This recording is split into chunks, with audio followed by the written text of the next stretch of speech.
Friend লিস্টে থাকা একটি মেয়ে নাম সুমাইয়া, প্রায় শাড়ি পরা ছবি দেয়। এত ভাল লাগে শাড়িতে, তাকে বলে বুঝাতে পারবো না। কিন্তু তার সব শাড়ি পরা ছবির ক্যাপশনে লেখা আম্মুর শাড়ি। আমি একদিন তার কাছে ইনবক্সে জানতে চাইলাম, সব সময় আম্মুর শাড়ি পরো কেন?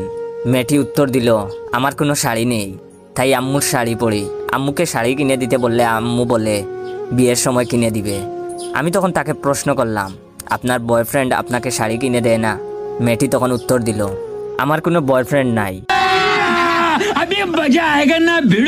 তখন আমি জানতে চাইলাম, আমি যদি শাড়ি কিনে দেই নিবেন?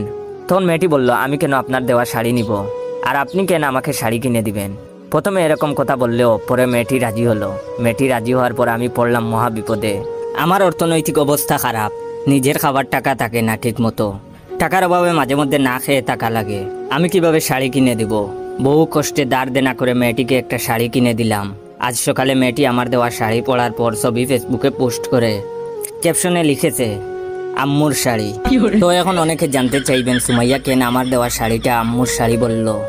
তার কারণ অনেকে বুঝতে পারছেন, আর যারা বুঝতে পারেন নাই তারা তাদের ফ্রেন্ড লিস্টে থাকা সুমাইয়াকে মেনশন করে জিজ্ঞাসা করুন, অবশ্যই উত্তরটা পাবেন।